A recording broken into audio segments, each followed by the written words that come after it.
Hello, everyone, and thank you for being here in our weekly installment each Friday of the Class Action Weekly Wire. Joining me today is Rebecca Bjork of our Washington, D.C. office, who is a special counsel in our workplace class action group. Welcome, Rebecca. Thanks. Great to be here, Jerry.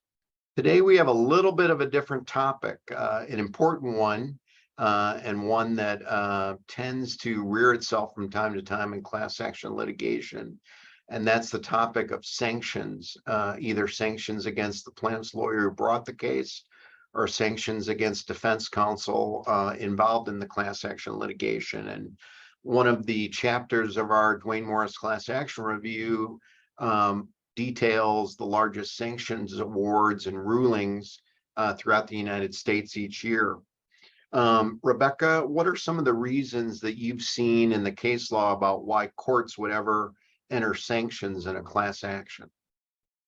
Well, by way of background, sanctions really are simply thought of as penalties. In civil cases, they're typically the form of a monetary fine, usually issued in response to violating some court procedures or abusing the judicial process. And of course, the most extreme sanctions imposed in a civil case is dismissal with prejudice of the filing party's claim, or on the other hand, dismissal of the answer of the responding party. So then the case would have no further movement going forward, and it would be over with judgment against the party that was being sanctioned. And this actually happened in one case last year, Gu Zhenju v. Matsu Corporation. The judge struck the defendant's answer and entered a default judgment against them. And this was in a wage and hour collective action. And the reason for the sanction under Rule 37B was that their counsel disobeyed a court order to provide a class list for the provision of notice of the collective action under the Fair Labor Standards Act by the deadline that the court had set. And in addition, the counsel had withdrawn his appearance without securing substitute counsel for the collective. It's interesting. I've always thought that because sanctions are such an odious sort of end result of a lawsuit, that the losing party on the end of the sanctions order often makes an appeal. And to me, one of the key decisions that I read in 2022 was the 10th Circuit decision in the case of Rourke versus Dominion Voting Systems, which was a case where various citizens had sued, saying that the presidential election was a fraud and that their votes weren't counted. The defendants had to respond to the lawsuit, filed a motion to dismiss for lack of standing.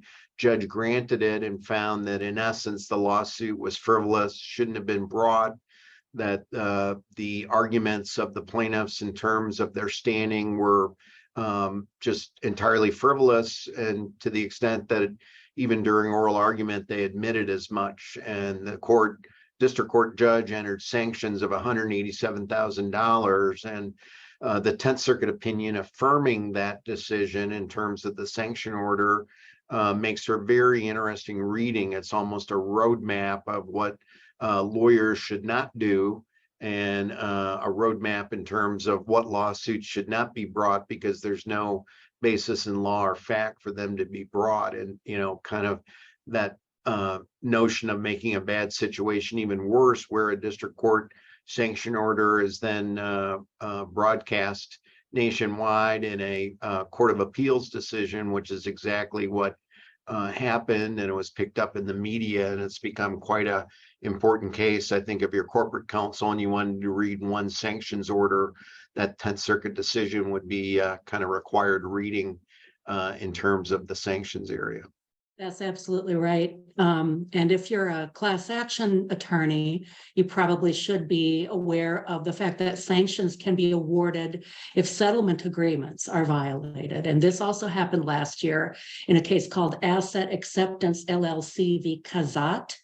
And the court granted a motion not only for sanctions, but also for civil contempt, and awarded the counterclaim defendant a payment of $387,314 and 4 cents for some reason in remedial damages to class members who were wrongly subject to collections. This was a debt collection class action. And the plaintiffs or the counterclaim plaintiffs counsel also had to pay the defendant's attorney's fees more than $1.1 million and an additional monetary sanction of close to $1.2 million if they failed to pay within the deadline set by the court within 30 days of that deadline. I mean, that's a great point, Rebecca. In my experience, another fertile ground where sanctions tend to be in the mix is with discovery. And as we all know, in class actions, discovery tends to be very laborious, very expensive. And if you're a defendant, it involves production of massive amounts of material, either written or electronically stored information. I read with interest the Huggins versus Total Quality Logistics decision last year, where there was a sanction order entered with respect to the manner and method by which the defendant had approached discovery, and the magistrate judge giving the defendant opportunity after opportunity and basically saying, I have no alternative but to sanction you and to impose monetary costs upon you because of the cavalier attitude and the positions that you took in discovery. And in my experience, magistrate judges lording over discovery, especially in federal court, and especially in class actions, are getting very serious about that because of the potential costs and delays that are involved in games that are played with discovery. That's absolutely right. And not only monetary sanctions in the context of discovery are important to keep your eyes on, but also barring the use of the evidence in the trial of the case.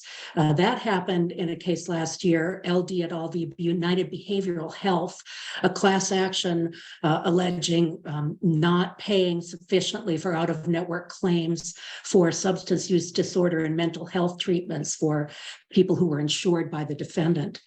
And what happened in that case was the plaintiffs filed a motion for sanctions after the defendant submitted tens of thousands of documents in discovery after the discovery deadline had elapsed. And the court granted the plaintiff's motion and barred the defendant from using documents, audio records, an Excel spreadsheet, all of the information that they had failed to produce before the close of discovery. That's a great example. Because sanctions or threats of sanctions are also used as a weapon often by the plaintiff's bar against the defendants, since discovery tends to be focused more on defendants because they have the information, the data. In terms of the array of case law rulings in 2022, by your way of thinking, were there any notable rulings where judges backed up what defendants did and denied plaintiffs' motions for sanctions in a class action? Sure, absolutely. There are instances where sanctions are denied even when a rule or a proper procedure is violated, if the defendant can show the court that there was no bad faith or willfulness on their part. And this happened in a case in the state of Pennsylvania, where it was involving people who were wards of the state who had profound intellectual disabilities, and they filed a class action alleging that their civil rights were being violated. The name of the case is Jennings v. Wolf, and they failed to disclose an expert, but released the expert's report one day after the deadline. Plaintiffs still had 4 months left to rebut the testimony, and they did. So the testimony didn't come as a surprise to them. So the court found that there was no evidence of bad faith in order to apply any sanctions in that instance.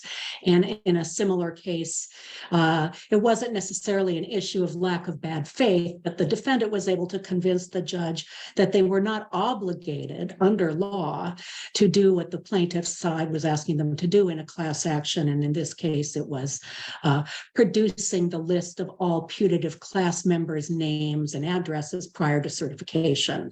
This was Holland Hewitt v. Allstate Life Insurance Company. And again, that court found that sanctions were not warranted in that situation. Well, those are great insights and analysis, Rebecca. I know you're a subject matter expert in this area, and I'm sure we'll see more in 2023 since by their very nature, class actions involve very significant issues and lots of discovery. So I'm sure corporate counsel will see other threats of sanctions and sanction rulings down the line. So thank you, loyal blog readers, for joining us for our Friday weekly podcast. Signing off. Thanks so much.